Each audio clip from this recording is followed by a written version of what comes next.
I turn now to my right and see one of my favorite players that I have known thanks to the NFL Network. Good to see you, DeMarcus Ware. How are you, sir? I mean, it's awesome, man, especially seeing that silhouette right there. I remember we talk about the 40 every single year. And you actually gotten better with the suit on. You get faster. You get faster. That might be an optical illusion.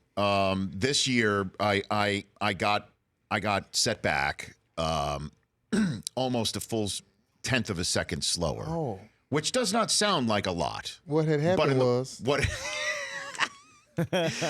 I trained with Michael Johnson and embarrassed him by getting slower. Okay, you know, but you know, I mean, the sun was in my eyes. My Achilles was hurting. What about? Oh yeah, I had hand and foot and mouth disease. Had that too. Is that an excuse, Brockman? I don't think that's a very good one. No, I just keep coming up with one after another.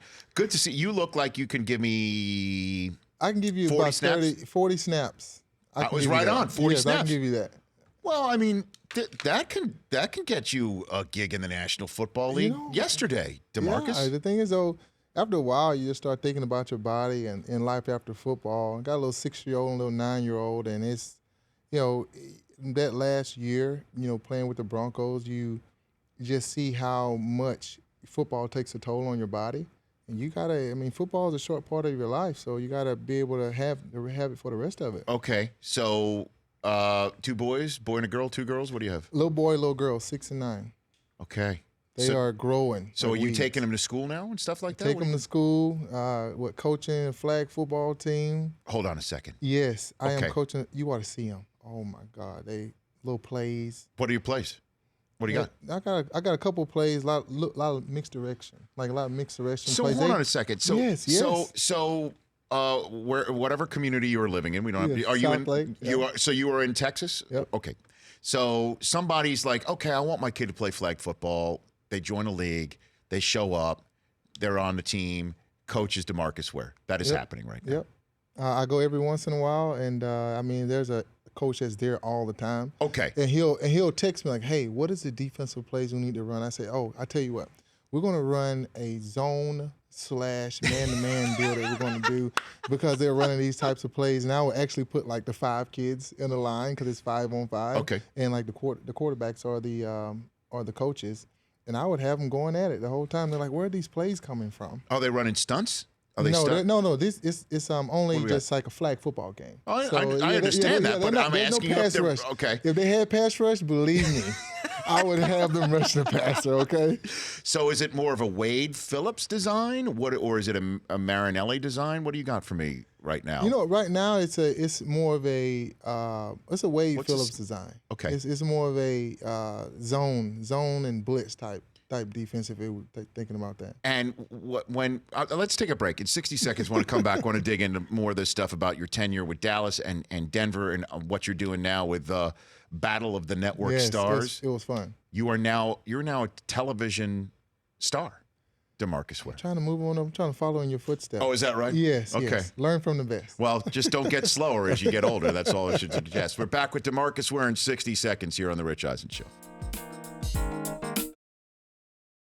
Nobody in the history of football with a star on the side of their helmet sacked somebody more than this guy, and he's second fastest player ever to reach 100 career sacks, the only person to do it faster than DeMarcus Ware, Reggie White. How does that hit you when you hear those stats now that you have officially hung him up? You know, DeMarcus? just to think about, you know, things just like just stats in general and guys that you look up to. You look up like Lawrence Taylor and you look at Reggie White. You know, the list goes on. But when you think about you being the second most behind Reggie White, I mean, it almost gives you goosebumps because things like that just don't happen anymore. And to be part of that and be part of that fraternity is great. Did you know Parcells was interested in you? Did you know that? What's the story I didn't about? Know. You know how you go on the visits before the combine right. and you go to visit the owner and the coaches. And on my visit to the Dallas Cowboys, they tell me, we're not interested. And so I'm thinking in my mind, well, I'm probably going to go to Carolina or San Diego. And as soon as the 11th pick in the 2005 draft come up, the Dallas Cowboys picked me. And you were like? I'm like, where did this come from? Like, really? But just to have an opportunity to, meet with Jerry Jones and with Bill Parcells, because Bill Parcells actually wanted Sean Merriman. He wanted Sean Merriman. We've talked about this with Sean Merriman, actually, on the show. Yes, and they actually had a dollar bet telling me that I will not, my first 5 years, have 10 sacks. Whose dollar? Who made this dollar bet? Jerry Jones and Bill Parcells. Like the Dukes in Trading Places? Yes, they had a dollar bet. Jerry Jones won the bet. Yes, Jerry Jones won the bet. And Bill's the one screaming, "Turn the machines back on." Turn the machines back on. Well, you definitely were a machine turned on, for sure. Thank you. What was Parcells like, though, trying to get you to have your Huggies drop or don't put you in the Hall of Fame just yet, all that sort of stuff that Parcells does? He was one of the coaches that played the most mind games with me the whole time. And let me tell you, every single day, if I didn't hear about Sean Merriman, you know what? Sean Merriman had 3 sacks. You don't have any. He might be Rookie of the Year. I don't know if you're going to be able to do that. DeMarcus, how are you going to rush out of a 6 technique, meaning being head-to-head on the tight end and rushing? I said, well, I looked at him face to face. I said, why don't you stick me outside like Sean Merriman and see what I do? And he looks at me like, I don't coach rec league players. I want you to do what I tell you to do. I said, you give me one opportunity to rush outside. I said, I bet you $1. He loves a bet. I'll get a sack. And he's on the sideline. He just says. He motions like go outside. Motions like get outside. Uh-huh. I get outside and I go and get a sack and I turn around. I'm like a kid because I'm a rookie and I look at him and I got that nod, that Parcells nod, like, okay, you can play outside. And from that point on, I've always played a 9 technique in his system. DeMarcus Ware here on the show. What was it like when Romo took over for Bledsoe? How awkward was that moment? It was an awkward moment because you got Drew Bledsoe coming in, him being the captain of the team, of the offense, making sure everything is ran right, and then you have Romo, a younger guy that comes in, more of a gunslinger type quarterback, and him coming in and making plays like no other. And from a defensive guy, you're like, okay, you have the captain, Drew Bledsoe in, but now Romo is doing very well. Why don't we just leave him in the game and see what happens? Because I think Drew Bledsoe got hurt that season. And so that's when Romo was born. That's when he got in and got that opportunity, and he didn't turn back ever since. Isn't it amazing? Because we just had Dak Prescott on before you came out on the set. It's like it's a story with like a Mad Lib. You just change the names, the story's the same. Right. That you just take out Bledsoe's name, put Romo's in, you take Romo's name out, put Dak Prescott in. It's the same thing and that led to Romo's end of his tenure in Dallas. It's unbelievable. But that's the thing, it's football and it's not for long. NFL, that's what it means. You can play as long as you want to and have great stats, but there is someone that's going to come into the game that's going to take your spot eventually. But you have to play it as long as you can. And that's what happened with, Drew Bledsoe. That's what happened with Tony Romo. Now you got Dak coming in the game. And that's the new face quarterback for Dallas Cowboys. How do you think Romo's going to do in the booth? I think he's going to do well. I went to broadcast boot camp, and being a color analyst is freaking hard. It is? It is very hard.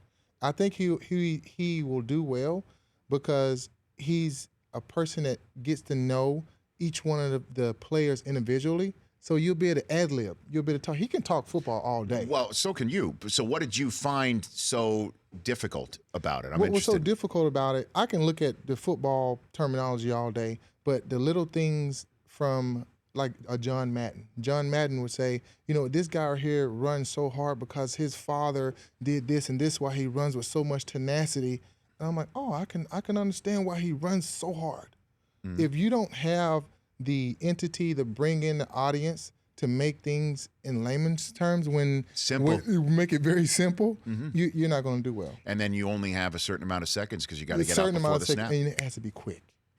I think Romo's going to be spectacular at it. I think he is too. I think he's got a certain quality about him that folks didn't see, because when you're the Dallas Cowboys quarterback and you've got the Metroplex breathing down your neck every single second, you can't show off that personality. You really can't. He can now.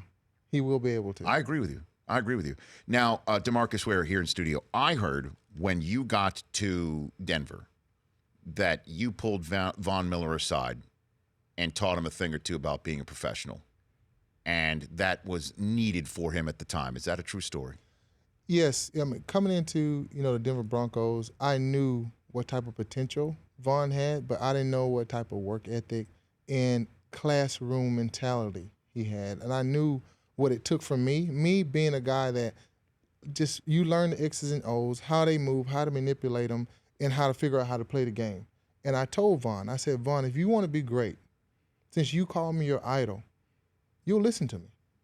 And he looks at me like, this is a little arrogant prick right now. That's what he tells me. And I look at him, I said, I'm going to show you from example how to play this game. You've done very well, but it's how consistent can you be every single game, week in and week out, no matter if you're getting chipped or not. Because I tell you what, you played a great season, but what about when that chips come and you're still going to have to play well? And I mean, I took him under my wing, and he's been, excelling ever since. So how long did you have to break that veneer of him putting in front of you that arrogant, you know what? Oh, man. How long did it take for you to break through it then? It took about 10 months. 10 months with Von. He would sit beside me, and I know he hated me. And I said, write that down. Write it down. Write that down. Like every single note, write it down. Von, why don't you tell me the reason why you didn't beat this tackle? And he'll, get out and practice, and he'll just crush the tackles. I said, you know what, that wasn't fast enough.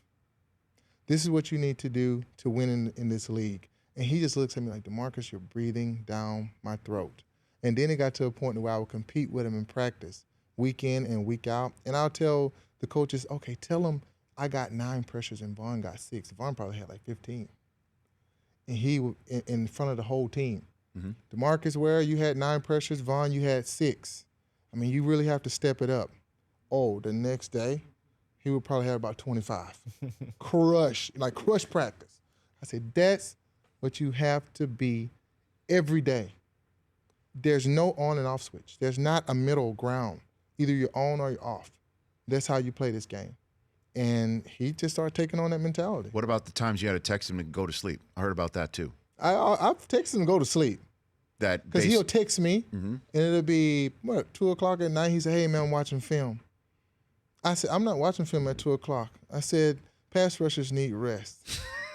I told him that. And so he got to a point to where, it'll be 11 o'clock, he'll go to bed, get his rest. And, he's been doing really good with that. Look at him now. Look at him now. He just was ranked number 2 behind Tom Brady on the top 100 list on the NFL Network. We all know. I mean, of all the Super Bowls to be named the MVP as a defender too, 50. Nice round number. Yes. Right? And with you and Peyton Manning. Yes. To send both of you off, right? Yes. So have you talked I know you don't talk about these things, but I'll ask anyway. Talked about it with Peyton that you would go to Canton, Ohio together? I hadn't talked to Peyton about it at all. I mean, we've never been like stat guys. I really wanted to. I bet. No, I know. We're always just humble about things. I think eventually it'll come to a point though where we really talk about it. We talk about the memories sometimes of, hey, DeMarcus, remember in the locker room? Oh, I mean, you remember when I was hurt and you was hurt, when your back was hurt, and we were talking about it in the training room when Brock goes in, or Shaq or Shane, they'll go into the game and how we played and how, if we're in the locker room, if we're sitting back and we can't go out and practice, we're looking out from a window and it's snowing outside, we would say, yeah, we don't want to be out there, but how can we help the team? Those types of memories are going to last forever with me and Peyton. And, hopefully, like you just said, both of us going to Canton together. That would be unbelievable. What do you think he's going to do? What do you think Peyton Manning's going to do, DeMarcus Ware? Keep playing pranks on everyone like he always do. I'm sure, but he's going to have to figure something out. Yeah. I mean, people talk politics. People talk about becoming an owner. People talk about I think him. owner would be great. Him being the owner of a team, he knows almost like an Elway deal, but because they know the mentality of the players, they know what it takes, and they start from top and go all the way to the bottom to the small guys. And him being the owner of a team will be big time. Well, I mean, Elway doesn't own the Broncos, as obviously but people are saying that he would. That's one thing, but Elway He's close. This would be I know. Yeah. But Manning owning a team, not being the grocery shopper, not running the operations, owning the team. If Peyton owned the team, he's also going to grocery shop. He wants it all. He wants general manager and owner. DeMarcus That's Ware. how he does it. DeMarcus Ware on the show. Let's take a break. Come back. We'll talk about your Battle of the Network Stars gig and what you're planning to do. It's great to see you, DeMarcus Ware. We're back with more with DeMarcus Ware before Tom Arnold strolls in here. Look out. We'll hear when he comes in. That's next here on the show. MyPillow.com. It is the spot for you to get the best night's sleep possible thanks to this pillow. These pillows are made for exactly how you are a sleeper. Are you a side sleeper or a stomach sleeper? On my back. You're a back sleeper. Yeah, I love pillows. DeMarcus Ware, there's a pillow for you. At MyPillow.com, here's what you do. You go to MyPillow.com, put the promo code in RICH, or call 800-613, we'll give you the number, 5974. 800-613-5974. 50% off and free shipping on 2 MyPillow premium pillows and 2 Go Anywhere pillows. Brockman, how great are these pillows? You use them? You right? You correct? Every single night. But I want to know, though, if I put your name in there, yes. /Ware, will that other 50% off that I should be getting make my pillow free? Look, you don't play anymore, DeMarcus. That's exactly right. I'm not making any money anymore. That whole if it's free, it's me type thing that you've been enjoying ever since you left the campus at Troy, that's out the window. I'm willing to give you this promo code RICH at MyPillow.com. Cool. So how'd you enjoy the Battle of the Network Stars that debuts on ABC on Thursday night? You know, it was so much fun. You're a team coach, right? Yeah, I'm a team coach. I never watched it because it started in 1976. And I remember it. And for people that have watched it, they have the actors that went through all the obstacle courses and trying to figure out who does what well. And now with me and Ronda coming in and being the coaches of each team. Ronda Rousey was the other coach, Ronda right? Rousey, Okay. yeah. And you're trying to make actors and athletes and take them through the obstacle courses, and every detail from the old show is on the new show, but just a better twist to it. A couple extra obstacles like soccer, basketball, maybe archery, kayak, some of the things that were on the old show. But it was so much fun to meet the other personalities. Well, I remember Battle of the Network Stars. Howard Cosell was doing the sideline reporting of it or the hosting of it, and it would be like, there's Gabe Kaplan, fresh off the set of Welcome Back, Kotter, taking part in the tug of war with Robert Conrad. Tough guy, Robert Conrad versus Gabe. Here comes Telly Savalas. Like, that's the way it used to be. And that's exactly the way it is right now. Except instead of Telly Savalas, it's Tom Arnold, who's coming up in hour 3. Oh, my God. Now, how good at the tug of war was Tom Arnold?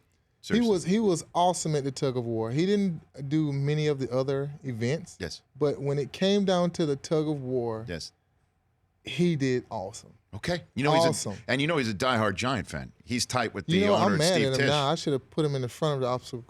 Front of the tug of war, if we can get put in the water. Was he not? Was you saying he was? He was on the back. He was on the anchor. He was the anchor. He was the anchor. he was the anchor. Oh my gosh! This is. Will you come back here, DeMarcus? I will come How back. often are you in Los Angeles? Not too often. I'm actually a lot more now. Okay. A lot more now. I will come on the show. This is my house is yours. Steve Smith spent all 3 hours with us yesterday. Marshall Faulk did 3 hours with us on Friday. You come here and hang out. Perfect. Please, anytime. Perfect. I'm not just saying that. Oh, yeah. You're not just saying that, right? I'm not just saying that. First 5 years in the league, DeMarcus Ware, 64.5 sacks. That is a lot of sacks. How about Sean Merriman? 43.5. There you go. Wow. Before we say goodbye to DeMarcus Ware, one day. No. Hey. One day, hold on. One day, I'm on the NFL Network. You know where I'm going with this one, right? Yes. Interviewing O.C. Umenyiora on the set, and I say, the best player out of Troy in the National Football League is sitting right here. And I got like a text from somebody named DeMarcus Ware saying, excuse me, I went to Troy. You were not happy with me. I was hot. I was livid with you. Phone's buzzing right in the middle. Hold on a minute. My BlackBerry was buzzing. That's how long ago it was. Not to date this. We go way back. We do. And look at us now. We go way back, man. Way back. And look at us now. Yes. Great to see you, DeMarcus. Thank you. DeMarcus Ware. Check out Battle of the Network Stars starting tomorrow at 9 Eastern on ABC. The Rich Eisen Show. Weekdays at noon Eastern on radio stations across the country and audience. If you like that, please download our app. There's lots of fun things there other than just more of the videos you just saw. You can call us from the app. You can email us from the app. Just download it. Trust me, you'll enjoy it.